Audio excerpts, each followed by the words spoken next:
And I think a lot of light workers, I don't think a lot of light workers really celebrate holidays. Okay, let's see. I think we're all online. Yes, we are. Welcome everybody on the live and the replay. It's the first show of the day. We got 3, maybe 4 today. I can't quite remember.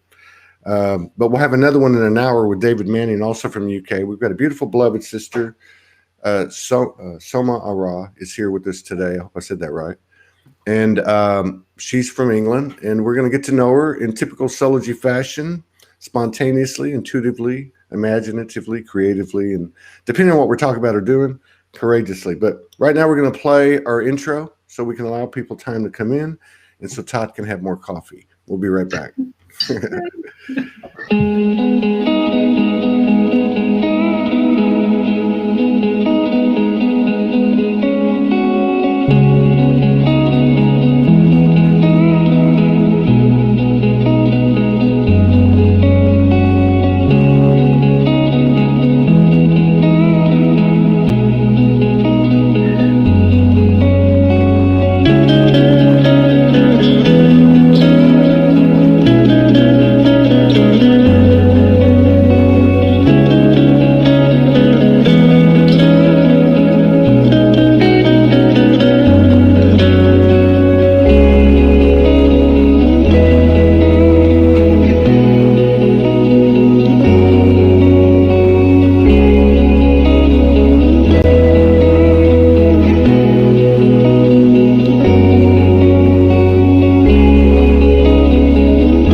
Just a couple of quick announcements. We are being suppressed. We're on 15 platforms, but we are being suppressed again. So if you could share whenever you come on, to one page, your page, or to one group or something, that would be great. You can also watch the show at soulologynetwork.com. All shows originate from there.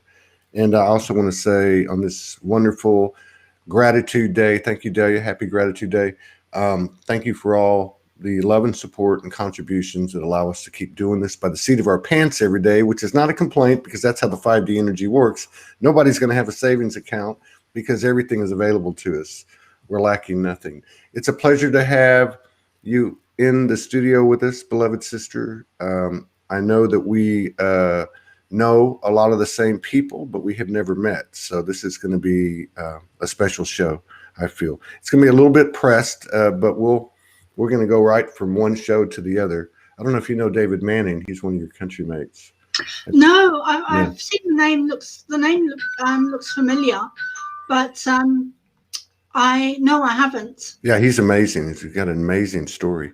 So I have to ask you. I mean, I can tell from your energy you're pretty well attuned and connected. And you did tell me a little story before we got on about the Pleiadians and what happened earlier this year, and we'll get into that. But I got to ask you, when did you wake up? Have you always been this weird? Yeah, I had. I've always been weird. I've always been an odd one out. I've always been the black sheep. It was actually 12. When I was 12, Todd, I had a horrendous childhood, like really bad. Mm-hmm. A lot of trauma, a lot of abuse, poverty, neglect. I was raped as well. Became pregnant. But before the rape, I was 12 and I was on the verge of committing suicide. I was deciding to take tablets and I lay down on my bed and I was crying my heart out and I left my body and I met up with Jesus, or Jesus came to me and he took me on a very long journey for about 3 or 4 hours. And when I came back, I was very peaceful, very blissful. And for about 3 or 4 weeks, and then that gradually ebbed away. But because of that experience, I've now come to, and that changed my whole life, my whole outlook, everything, my perspective internally. It didn't change anything on the outside, but it changed me as a child, as a person. So I guess I was 12, but I've now come to believe that that Jesus was Pleiadian, given my Pleiadian connection. Yeah. Well, you know, there's a couple of things that stand out here. One, and one of the reasons that that we do what we do here at Sology on this particular program is to share these experiences, because we know we know there is a nonlinear aspect that's coming into the fold more and more every day.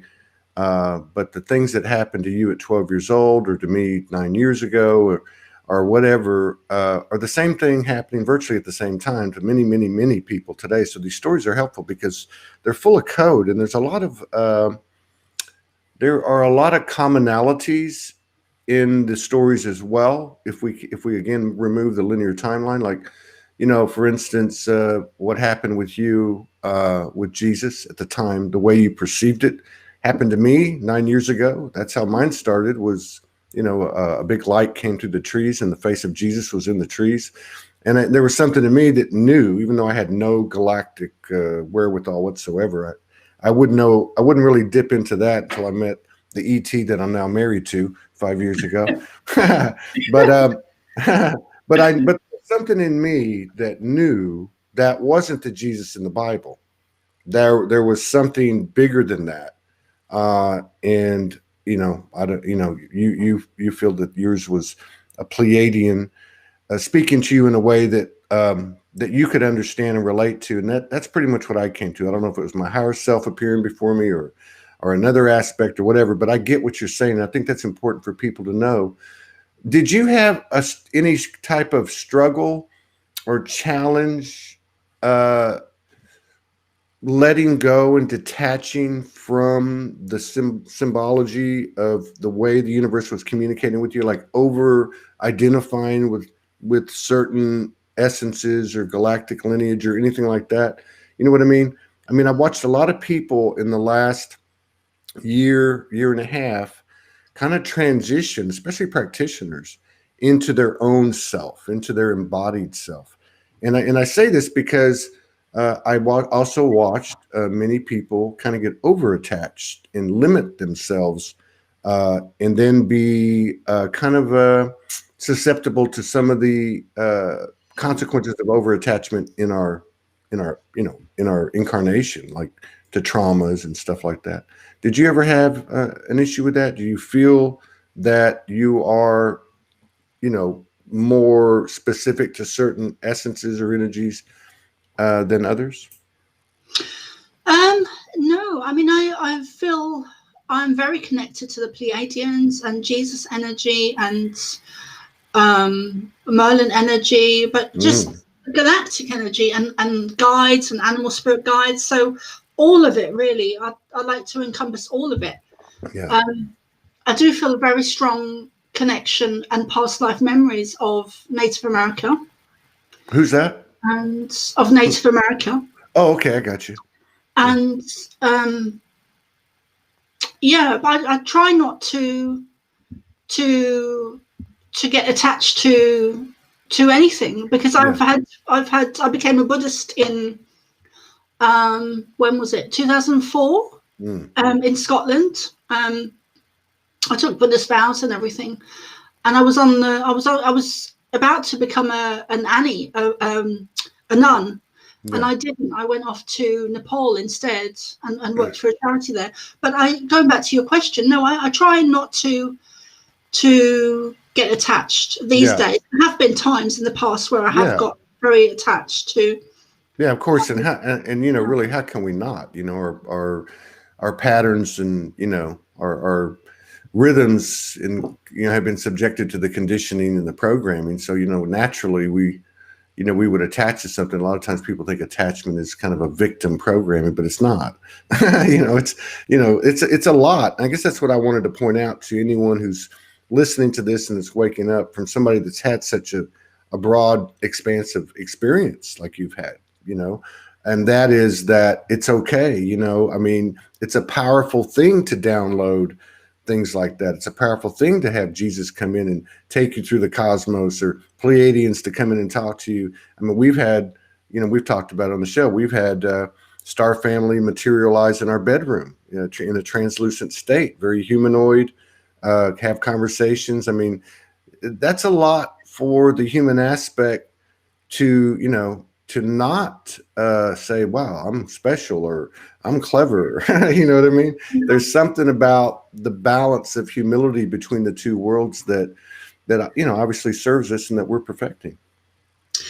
Well, yeah, I get what you're saying, and the thing with me is that from a very young age, I remember being in Dublin with my mum, and I must have been about 7, and she knew I'd never been there before, but I was telling her the names of the roads and what was around the corner and the place names and the buildings and everything. So I remembered being there before, and I've always had spirit with me as a child, and my guides used to sing to me, and they used to help me get through the moments of abuse, and also the Pleiadians did as well. So I had kind of a foundation from a very young child where I had my guides with me and spirit with me and my granddad, and so I was very used to spirit. And at some point, I think I must have been about 9, they told me to shut up and stop talking about it, because people weren't understanding. So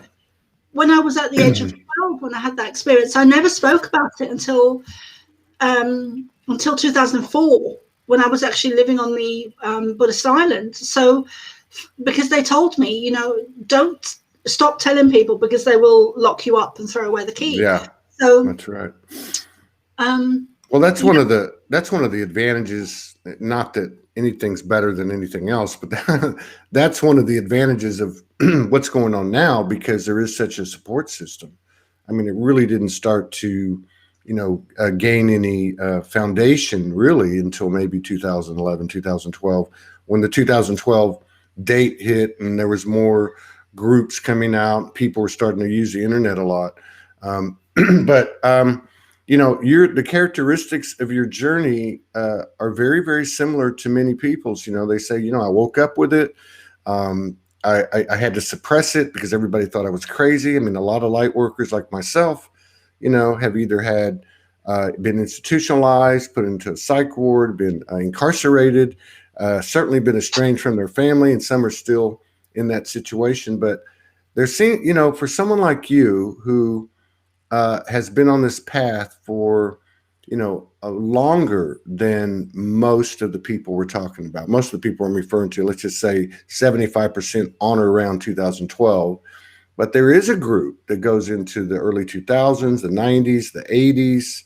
Even we've had people on 70s and 60s where they had wake-up experiences. But from your perspective, how does it make you feel, regardless of all the stuff going on the global stage, the cartoon that's playing, but how does it make you feel in terms of where the conscious awareness is of the collective, at this point, considering where what you've seen? That's such a great question, Todd. 2009, I started to consciously channel the Pleiadians. And then 2010, I began to do shamanic courses where I began to have memories of having connected to them as a child. And before that as well, in past life. So, and then I wrote my book, and I began to teach and blah, blah, blah. And then at some point during the shamanic courses, I woke up to my purpose, my mission, and who I was and why I was here. And that I was born to teach, this stuff. And that was why I was here.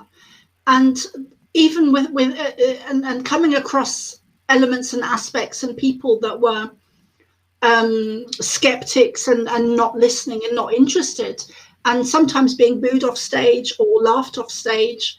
Wow. Or that, and so there was even an element of mundrone. I don't think that's even a word, but so there was an element of me bringing all of those things and teachings against the tide. Yeah. And also a sense that I didn't really want to be here. I didn't really want to be here. And then when COVID kicked off in February, everything changed for me, because I realized I went into the garden and I connected to the Pleiadians again because I hadn't for a while, and I downloaded a whole load of information. Yeah. And one of the things they told me that I wasn't just here for my lifetime, wasn't just drawn out in teaching and sharing this stuff, this knowledge, but it was this event, this singular event, which really changed my whole feeling, my understanding, my inner standing, my perspective, my outlook. It changed everything for me because I realized that it became condensed to this singular event, which is huge. I mean, it's huge.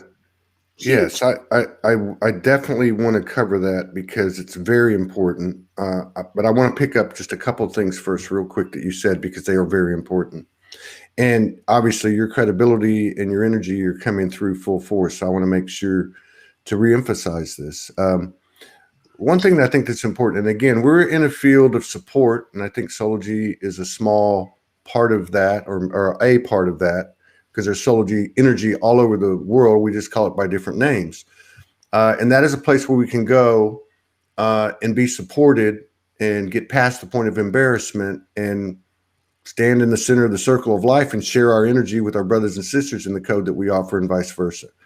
Now we're talking to somebody who was booed off a stage. We're talking about like a David Icke trip here, someone that was actually bold enough, and thank you for doing that, because you knocked down some energetic doors doing that. But another point I want to make too is your reference to abuse and sexual assault and such. My wife has a very much of a similar story, very much a similar connection in her early days with Pleiadian and other Merlin, other similarities in the terms of the essences or the faces of the universe that you were communicating with.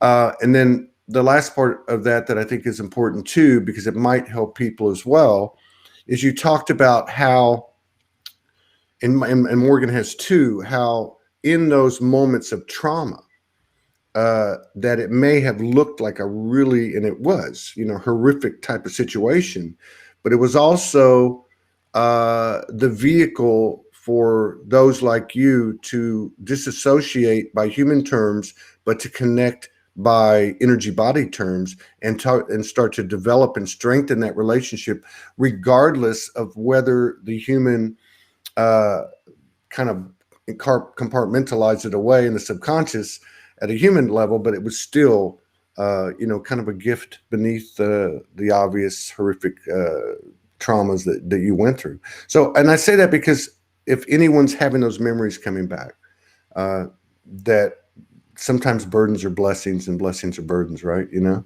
But now let's move to this recent experience. Now, we talked a little bit about it. You just mentioned it, and I just want to make sure I got it right. Now, early this year, you reconnected with Pleiadians. You were given specific downloads, and I love what you're about to get into, and I had no idea what you're going to say, but I want to hear this. And so COVID came out. You told me before the show that you did your best to get out and send messages to people that had talk shows because you really wanted to get the message out. You didn't get a great response, so you started your own, and you've done like now 28 shows, and you're to be commended for that. So what occurred? What were you told? What is this event, if that's the right word? And fill in the details for us. Thanks, Todd. Mm-hmm. So I was told that this is a great awakening of humanity, and it's the last battle. We are at war, and we've been at war for a very long time, but this is the last battle. And it's a great awakening, and I can't stress enough how, this is pivotal. It's everything. It's a great awakening of humanity, and it's very tied into 2012, which I believe is now it's 2020. I feel the timeline was pushed back, or somehow it was pushed back. That 2012 is actually now, where it's the great awakening of humanity, and we are evolving as a human species, and we are going into more of an evolved species. they also told me, and I think you'll find this really interesting. It's the everything that happened at Atlantis. So when I began channeling them in 2009, they told me that at the time of Atlantis, the downfall of Atlantis, negative ET energy came in and overthrew Atlantis. Yeah. And the Earth was shifted off its course by a large meteor, hit the Earth, and the Earth was knocked off its axis. So there was catastrophic events, and our DNA was dumbed down, was manipulated, was changed. And now, in February, they told me that now this is the reversal of Atlantis. So it's the great uprising of humanity. We are going back to our natural blueprint, our natural DNA. The Earth is shifting back onto her natural axis. So everything is shifting and raising. And the negative agenda has had a huge part to play in this, because it is a war between light and dark, like waves hitting each other. Waves of light and waves of dark, are in a battle. So, and they're in a battle because it's a war for humanity. It's a war for the Earth. And what affects Earth is not contained to Earth. It has far-reaching implications. Yeah. So it's not just about, the election in America is not just about America. That has far-reaching implications across the globe. And the same on Earth has far-reaching implications within the universe. So this is a great time to be here on Earth. Yeah. It's amazing. It's beautiful. Let me interject and ask you here, because I really value your perspective and your experience. What you described, everything you just described, many people have downloaded different versions of that narrative, and there's definitely something to that. You know what I mean?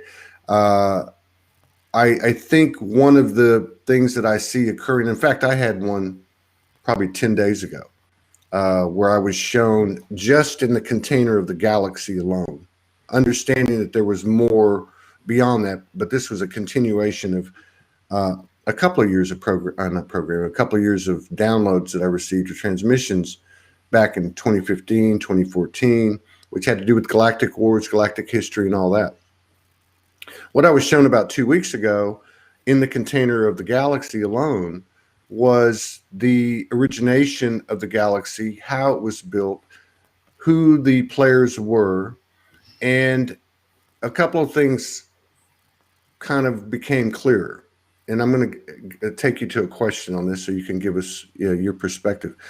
So a couple of things came out. One, I was shown very clearly that the primary architects, the chief architects, were kind of like a serpent species. Then there was the kind of reptilian species, and then there was some other ones here, lots of humanoid species, and it just showed basically the evolution of everything. Now, one of the things that jumped out at me was there was still an imbalanced egoic type of frequency at all levels, almost like a copy of the Earth, its frequencies. Maybe this is more extreme. And so at one point I said, so where did I come from? Because it was really coming down, like speaking to us, not to me, but me being, the one that received it. And they said, well, here's the circle. And then out here, outside of the circle of the galaxy, because that's the only way we're going to explain it to you right now, poof, that's where you came from. So what they were showing me, in my opinion, was from the higher perspective, this whole passion play going on in this galaxy to include the Earth, which based on the transmission I got, you may have gotten, and many other people, it's kind of like the central point, because it's bringing all polarities to the most extreme polarized part of the realm. But basically, from the higher perspective, the divine order and perfection of it all from the higher perspective. And so what I'm getting at is, what I'd like to hear from you is knowing that one is one, and knowing that we are in an extremely polarized realm. Where does the war stop and oneness begin? Does it, or is there a polarization throughout the entire infinite, limitless universe? I think it does stop. I think it's all to do with consciousness and where we're at as a species. When you really, understand and see and believe and know that we are all connected.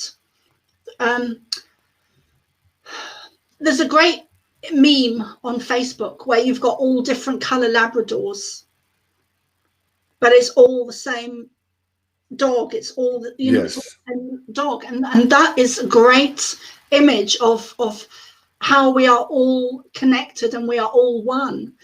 And it's only through the raising of our consciousness that we can realize that and stop warring with each other, which is, that is pivotal at the moment, because the dark forces that are at play, that are ruling this planet, that have for centuries, know that we are coming to a time in our evolution naturally where we are coming back to our original blueprint, and they will no longer be able to control us and restrict us and constrict us. And so they are doing their damnedest, they are doing their best to keep us in this lower frequency, this lower energy, this lower dimension. But we will raise up. It's evolution, and you can't stop it. No, you They're can't. doing their best.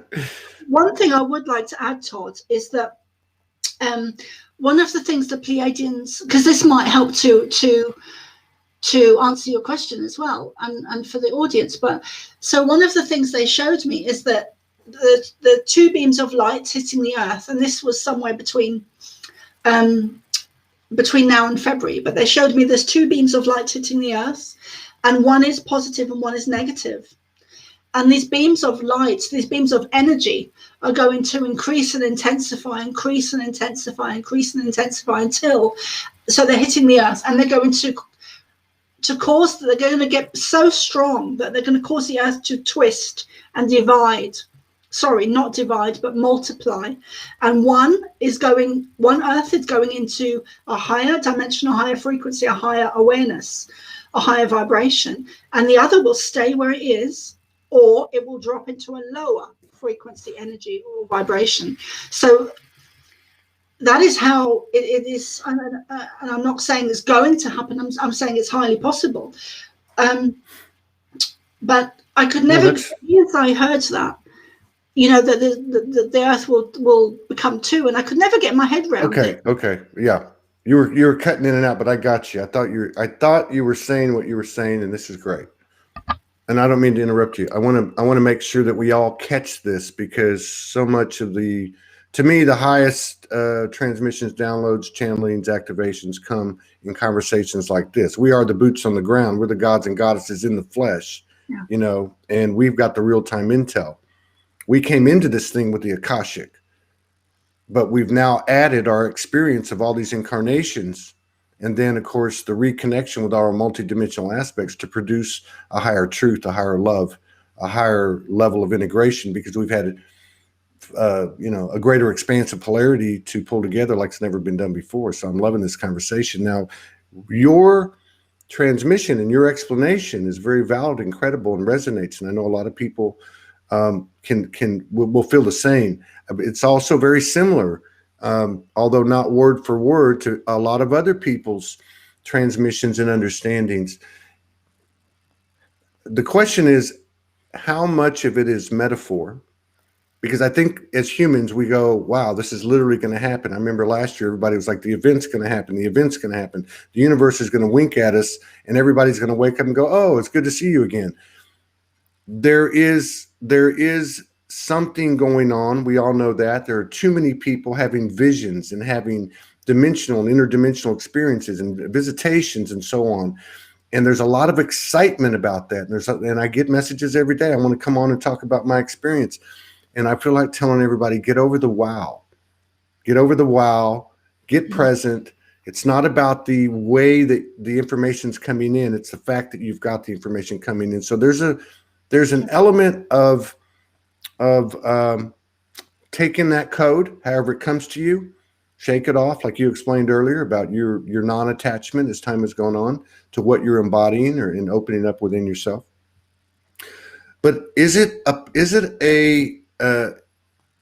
an issue of allowing the information to come in and to be seen at a metaphoric level?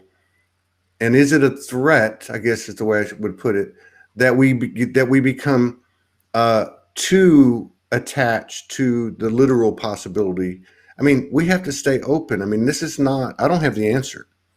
I'm just saying, how do we approach this? Because we have been given our power away. That has been the primary mechanism that's been used, whether it's a savior program or a fear-based program or whatever.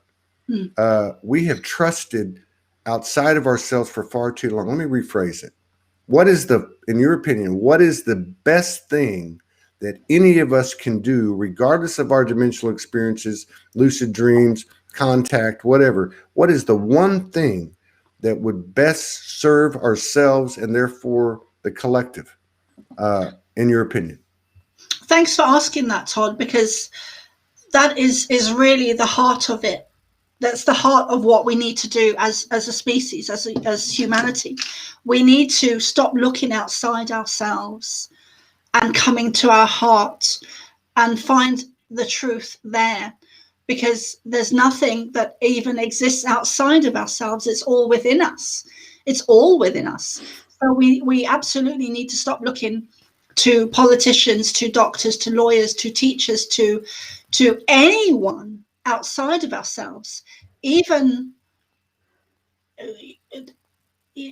me. Sometimes I wish people wouldn't come to me for readings or wouldn't come to me for advice. I really wish sometimes they would just stop and look within themselves and find their own divinity, their own galactic self, their own power, and stop giving it away.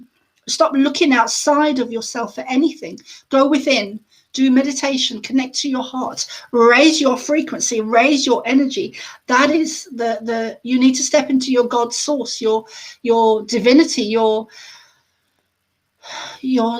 essence, your soul, let me ask you this. What, in your opinion, what are the consequences? What are the payoffs, or what in your opinion is the influence and the impact of one individual doing what you're saying? What kind of impact does that have on the whole metaphoric war, whatever you want to call it, the fight, the war, whatever? What kind of impact? I mean, how much? What can one soul do by doing what you say?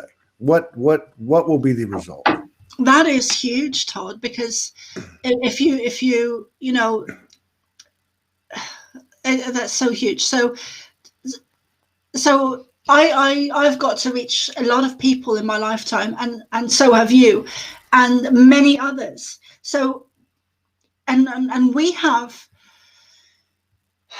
we're doing the journey, we're doing the work where we've gone inside and we're bringing that knowledge, that wisdom, that understanding of who we are, where we came from, that God source, that connection, and we're bringing that out to the public. So if we could all do that, Jesus did it, and look at the effects of his lifetime and what he achieved, and we still talk about him today. So we've been so lighter and dumbed down and manipulated and controlled. And I never had a secondary education. I never went to school because I would try and go, and the Pleiadians actually put a wall of energy in front of me at the school gates and stopped me from going in. And so I wasn't conditioned in the same way. And they told me word for word that because otherwise you would have been lost to us. So I never had the same conditioning. And I think that is a major part of being able to sustain and keep the connection to light beings and positive energy. I think everything is chucked at us, the school systems, the health, to keep us dumbed down. So we need to step into ourselves and our hearts. Yeah, and it's so interesting too because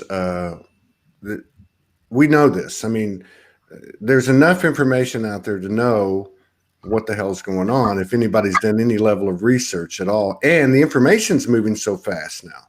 It's not like we learned, the adult population pre, let's say pre 2010 even was learning at a slower rate, much slower rate than it's learning today because of the internet, the highest physical manifestation of the ethers, you know?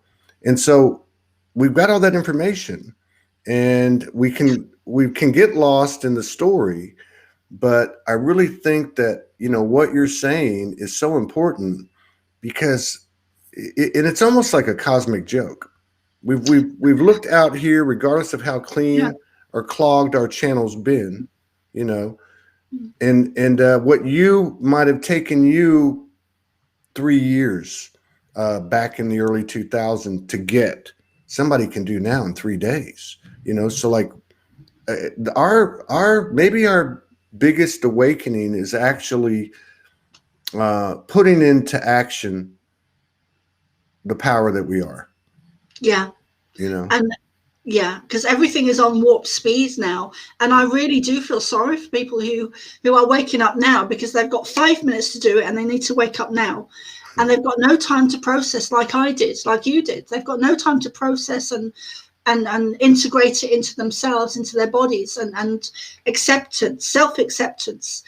For me was a big part, and I really struggled with that. I really struggled to believe that I was even a channel for the Pleiadians. I mean, I used to say to myself, Yeah. who in their right mind is going to believe even me? the ones like you. I mean, that's true though. That's another thing we should point out to people too. If you think you're crazy, you're not. In Yeah, fact, this is where all the crazy people hang out now. Okay, so but that's something that you know. I remember writing back in the early days in the studio. At the end of a poem, it was respect your truth, like to thine own self be true. Respect your truth, and then whoever was coming through me said, and don't forget to write respect your doubts. There's so much to be learned in the paradoxical equation of the universal teaching. What looks like it's up is down. What looks like it's dark can be light, and left and right. You know what I mean? Square is a circle, and a circle is a square. And I think that's another thing that's coming into play, and kind of a challenge, even for people like yourself, even for everyone. And that is, there's a new language going on here. Not only was the conditioning, chemtrails, fluoride, GMOs, TVs, but it's also been language, dictionaries. You know what I mean? I mean, yeah, meanings. And so everything's being stripped away. The yeah. path is the conditioning and the programming is in so many forms, right? Mm. And one of the things they showed me in 2012, in 2009, one of the first things is that every system on Earth is run by negative ET energy, whatever you want to call that, whether you want to call it cabal or black cats or the Illuminati or the negative agenda. It's all at the very highest level. It's all run by negative ET energy. So every system is run by negative ET energy, in my understanding, in my belief. Yeah. So, and now, during 2020, during the Great Awakening, everything is falling and crumbling because we've been set up. Everything we've been taught is a lie. Politics, schools, big pharma, food, chemicals, chemtrails, everything is a war to keep us dumbed down. So the realization that everything is such a huge lie is falling away, and we are now seeing the true matrix of the world that we live in, and it's not even reality. It's far from reality, and that everything has been a lie, and so everything is crumbling away, and it is huge what's going on, and we do have assistance, but we need to reclaim our sovereignty. We need to reclaim our power. And even Auntie Nellie down the road, or Mary down the road, or Joe Blogs down the road, all of us have the power within us to make a difference, to make a Yeah. change, Yeah. all of us. Very Even true. if we don't Yeah. believe that, we all do, because we're all one. We all Yeah. need to ride the wave. One of the things that, I got to tell you too, I see a lot of things on this show. And what I mean by that is I'm engaged in a conversation or a connection, higher self to higher self, and then of course, human aspect to human aspect. But as you were just saying all that, which was all very resonant, there were, there was all stuff kind of energy coming out of you, like the rainbow energy, and like the higher self jumped into your body, and it just was like going, this is a kindred, this is a kindred connection. It's I feel that too. absolutely, yeah. And I wish I was a little bit more awake when we started this morning, but I want to talk to you about the energies as they affect and our as we're faced with them, from an individual standpoint, as we're still human, and the multi and all the stuff, that we are, the real world, boots on the ground. How does it really feel? But before I go there, I want to kind of go off of what you said as we try to, navigate this thing together, all of us. And that is that if you look at what you just described from the top down, right? Let's just say the negative agenda from the top down, it is crumbling.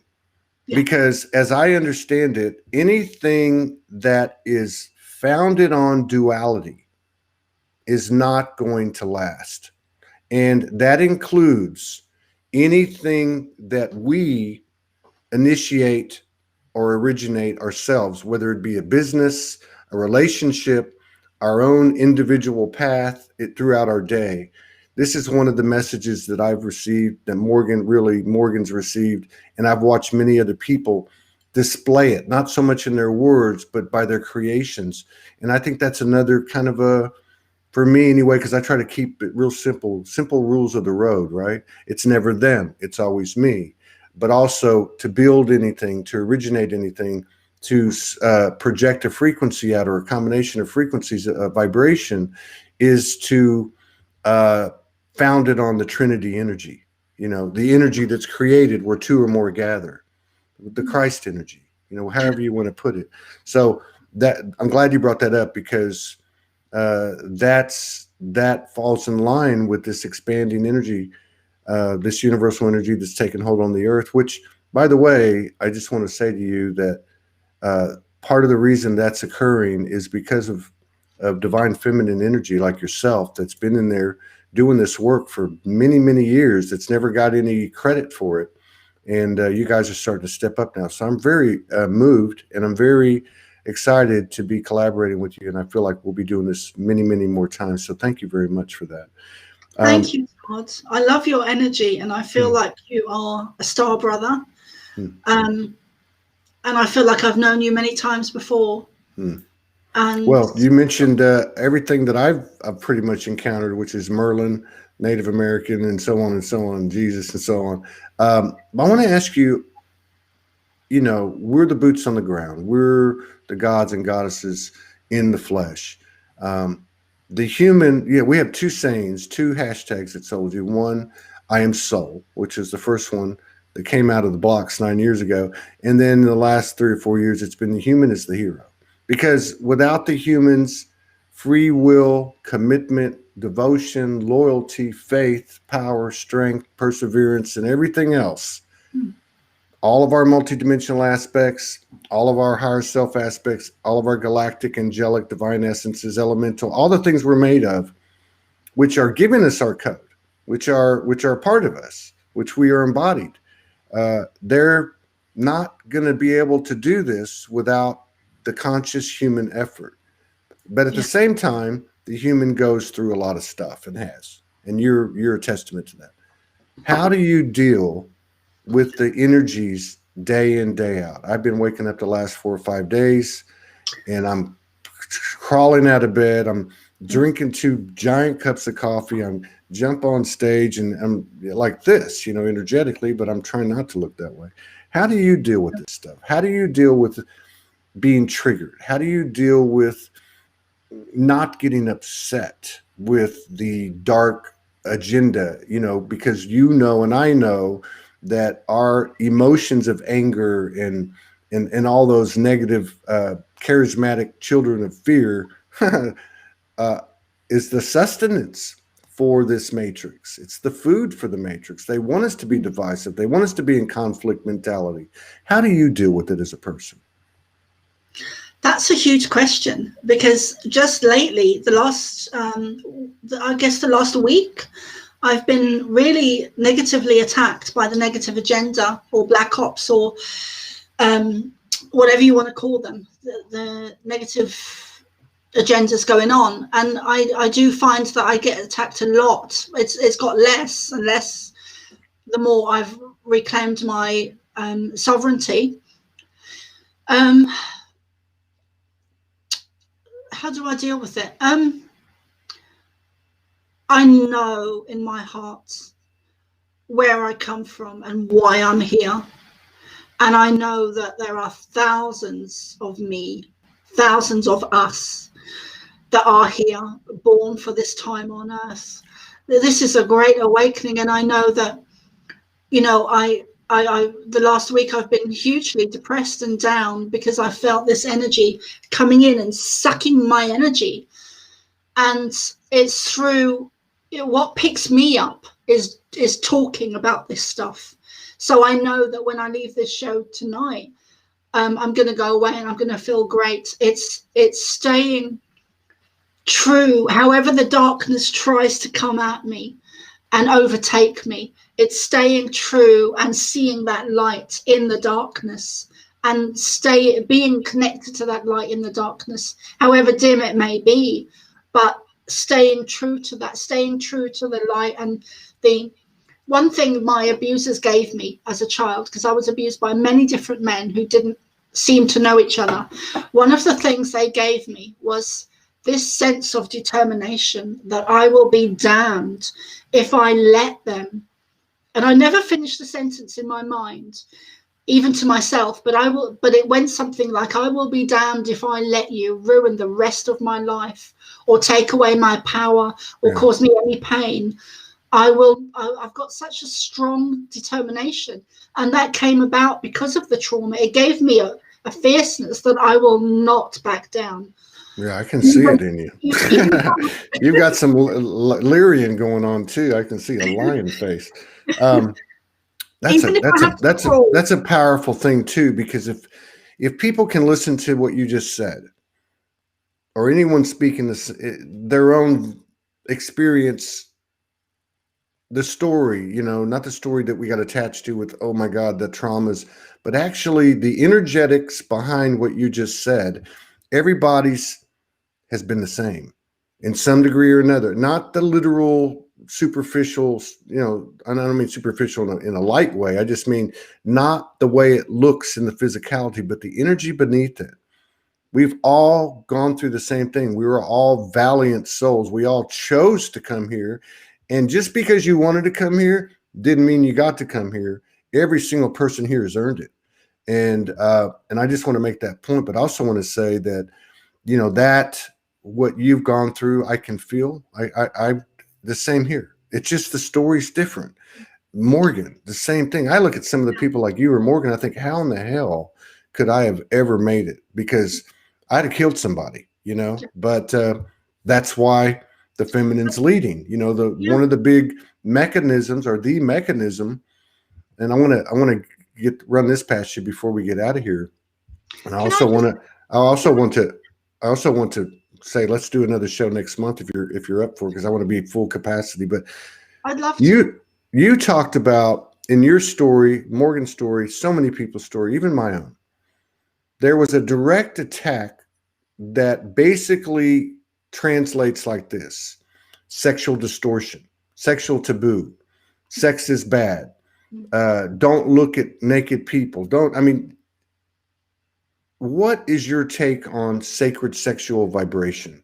What's your take on that being the life force of our creative abilities, and that's been squashed in each and every one of us? You're transforming this. You've taken those horrific events, and you have created not only this fierceness, but this power, this determination, and really this transformative energy that is you. And I would imagine everything that you touch. What's your take on that? Do you think that we will rediscover the creative force, the life force of sacred sexuality? And, of course, I don't mean that in like physical intimacy.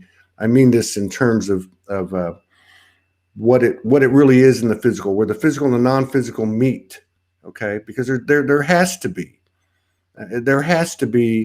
a rhyme to the reason in terms of the way sexuality was suppressed, especially in women, because we know the feminine has been suppressed in all of us. Porn, 3 out of 4 hits on the internet. I mean, come on. What's your view on that? Well, I think that's a big question, and I think it's very related to the church and the especially the Catholic Church wanting to dumb us down, manipulate us, to give away our power to the church, and that sex is a bad thing. Sex is one of the most spiritual things when you're with a partner that you love, and you're in sexual relationships with them, or when you're in the act of sex. That is, to me, that is the highest spiritual thing. To be in that energy. It is unity consciousness. It is sacred. It is divine. And I've never, even with the abuse, Todd, I've never seen, for some strange reason, I've never seen sex as a bad thing. I've never, a lot of people that are abused, they tend to shy away from sex, or have issues or have problems around sex because of their abuse. I never seem to have that, because I always knew the difference between my abusers and my partners. There was they're coming from different spaces. So I think sex is a beautiful thing. I think it's very spiritual. I think it opens us up to a higher state of consciousness, a higher state of awareness, which is where we find our God source, which is why the church wants to and has dumbed us down to believe that sex is something that is dirty, something that is bad, something that is to be stayed away from and not to be enjoyed.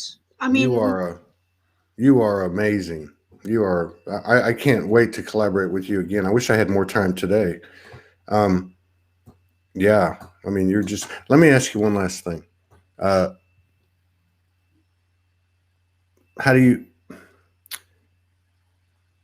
optimistic? You mentioned earlier that you now realize after this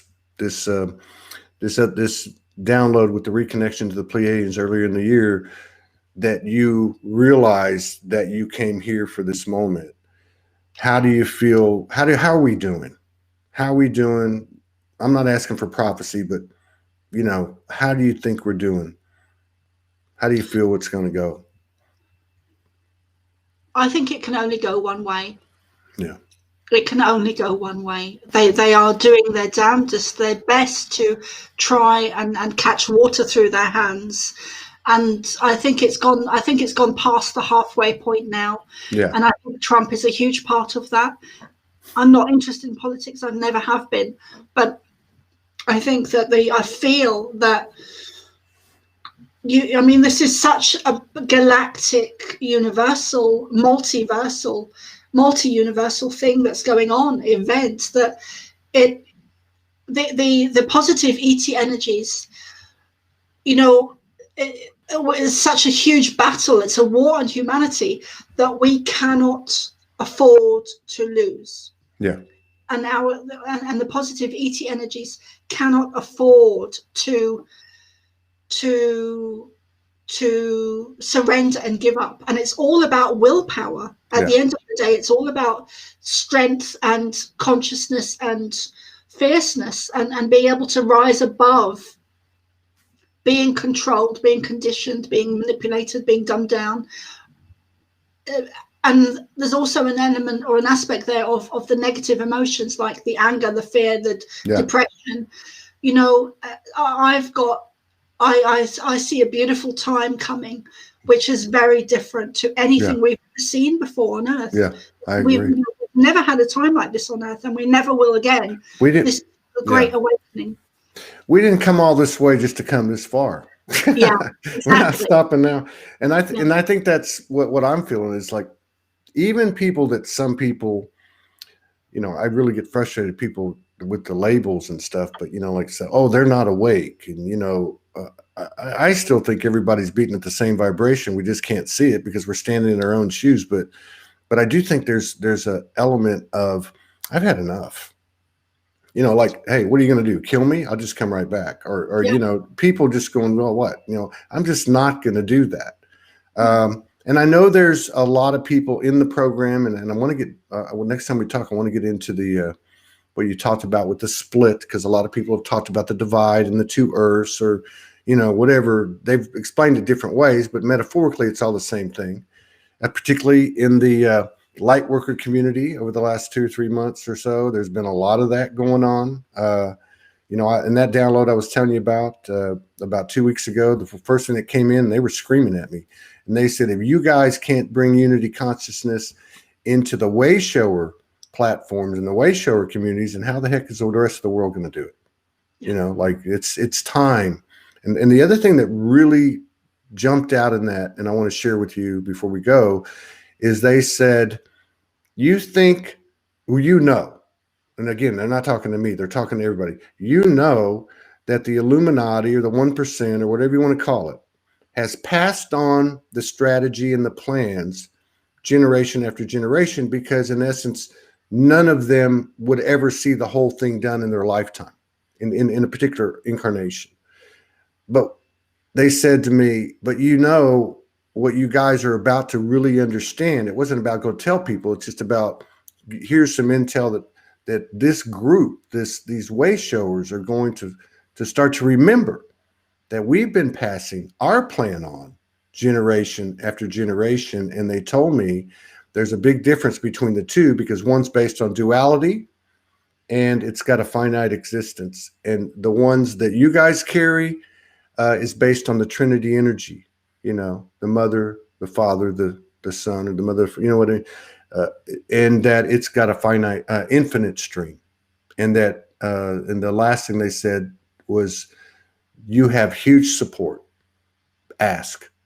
Because the one thing about the light is they will not interfere. You have to ask. And any of us, from our childhood, when we prayed to angels and whatever the essence we were appealing to, if we think about it, we always got what we asked for. And so I think, you know, that's a big message. Let's ask, every one of us, because we can accelerate this thing as fast as we want to.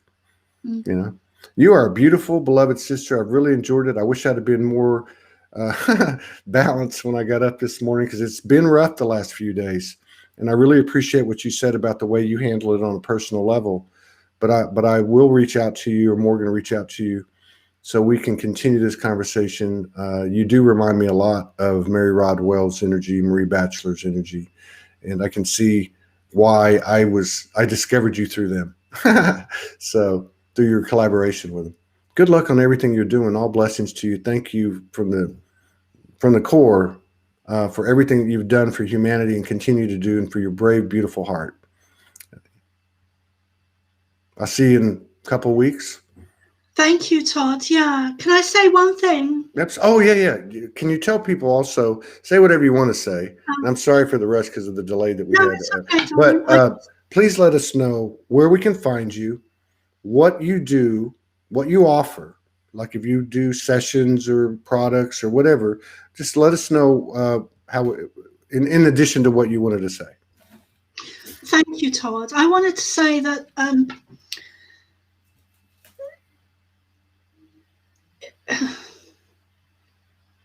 it was coming through just now, but it was that you are beautiful. And this is not just to you, although it is to you, but it's to everyone listening, but especially to you, is that you are beautiful, you are divine, you are perfect, you are God's source. reclaim back your power, take back your power, and open up to yourself, open up to your heart, and rediscover that more and more and more, and step into that energy, step into that power of you. You are God's source. You are beautiful beings. You are divine. Yeah, so I wanted to say that. I feel a huge connection, and I think you've got beautiful energy, and I want to say well done for all the hard work you've put in. I know it's been a tough, you've had some tough challenges put into your, in front of you, but well done. And so people can reach me by going to thepleiadianchild.com. How do you say that?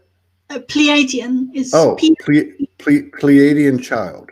thepleiadianchild.com. So Pleiadian is Pleiadian child, for anyone listening. I'm sorry, can you say that? The Pleiadian. How do you spell Pleiadian? Pleiadian. Okay. DIAN. The Pleiadian child.com. Yeah. Okay. Wow, I just got a big download. I don't know how I'm going to do the next show. Right when I was writing that, and also when you were saying that, I could feel, now it's coming in again. I could feel, I don't know how this all works, but I could feel the Pleiadian aspects, your Pleiadian aspects, your team speaking to me. And then when I wrote that, as I was writing it, I got like a wobble, So there's something to that. We need to talk about these things.